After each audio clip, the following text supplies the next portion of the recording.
Good morning seventh class. आज मैं आपको नया चैप्टर शुरू करवाने जा रही हूँ, सिमेट्री। ठीक है, सिमेट्री का क्या मतलब है?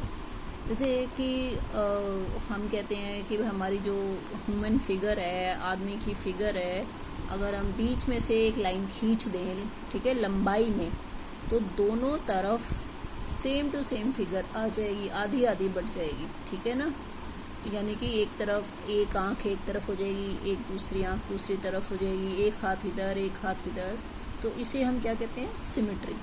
तो ऐसे ही यदि हम फिगर्स को देखें, जैसे कि ये एक सर्कल है, सर्कल में ये एक लाइन खींचें तो दोनों तरफ बराबर बराबर बांट देती है उसको। अगर इधर से खींचे तब भी ऊपर और नीचे बराबर बराबर बांट रही है ये लाइन खींचने पर।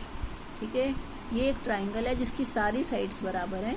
अगर आप इधर से एक लाइन खींचे ये, तो ये बराबर बराबर दो इसके हिस्से हो जाते हैं जो देखने में एकदम सेम लगते हैं। तो ऐसी लाइन, ठीक है, ऐसी लाइन जो किसी फिगर को दो सेम टू सेम हाफ में बांट दे, उसे क्या कहते हैं? Axis of symmetry. तो ये मैंने इसकी डेफिनेशन लिखी है। Axis of symmetry is a line which divides any given figure into two similar halves. ठीक है, अब हम कुछ अल्फ़ाबेट्स को चेक करेंगे कि क्या वो सिमेट्रिकल हैं। ऐसी फिगर क्या कही जाती है बच्चों? सिमेट्रिकल। ठीक है, जो कि एक लाइन के दोनों ओर सेम टू सेम आ जाती है, सिमेट्रिकल फिगर कही जाती है। अब जैसे टी है, टी अल्फ़ाबेट है, तो अगर आप इसको यूं लाइन खींच के देखेंगे तो ये सिमेट्रिकल नहीं है, ऊपर किसी और तरीके से नज़र आ रहा है, नीचे और। लेकिन अगर हम यूं लाइन खींचेंगे ये, तो दोनों ओर सिमेट्रिकल फिगर आ जाती। तो ये इसकी एक्सिस ऑफ सिमेट्री है, एक ही एक्सिस ऑफ सिमेट्री है। कई फिगर्स में ज़्यादा भी हो सकती है। अब ई है अल्फ़ाबेट, अगर आप इसमें यूं आधे आधे आधा करेंगे इसको, तो क्या ये दोनों ओर सेम है? नहीं। अगर हम यूं आधा करेंगे ऐसे, तो ये ऊपर और नीचे सेम है, यानी कि ये है इसकी एक्सिस ऑफ सिमेट्री। एक हॉरिजॉन्टल, ऐसी लाइन को बच्चे क्या कहते हैं? हॉरिजॉन्टल। और ऐसी लाइन को क्या कहते हैं? वर्टिकल। ठीक है, तो this is axis of symmetry for E. अब वी को आप देखें, अगर आप यूं लाइन खींचेंगे तो क्या ये सिमेट्रिकल नजर आता है ऊपर नीचे? नहीं।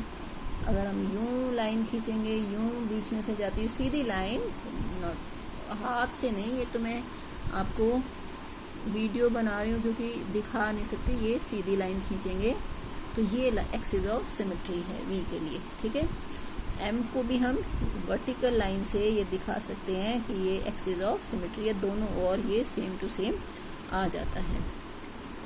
अब बच्चों, रेगुलर फिगर्स के लिए एक्सिस ऑफ सिमेट्री क्या है, कितनी हो सकती हैं? जैसे कि ये एक इक्विलेटरल ट्रायंगल है, सारी साइड्स बराबर हैं, तो इसमें आप यहाँ से लाइन खींचें, ठीक है, या फिर यहाँ से खींचें, या फिर आप यहाँ से खींचें। ठीक है, तो तीनों साइड वो बराबर बांटती है। जैसे यहाँ से खींची आपने, तो ये बराबर दो टुकड़े यूं हो गए, देख रहे हैं आप, ये एक इधर और एक इधर, ये दो ट्रायंगल।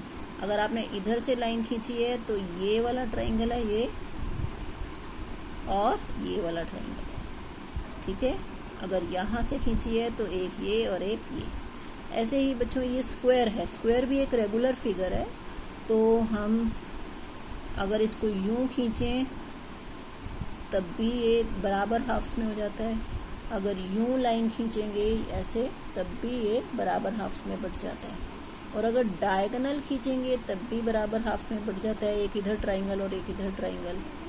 और एक इधर लाइन खींचेंगे तब भी ये बराबर हाफ में बढ़ जाता है। तो ये इसकी कितनी सारी एक्सिस ऑफ सिमेट्री हैं आप देख रहे हैं? 1 2 3 4 4 axis of symmetry, and this has 3 axis of symmetry. ठीक है, बाकी फिगर्स के लिए भी अभी मैं आपको डायग्राम्स भेज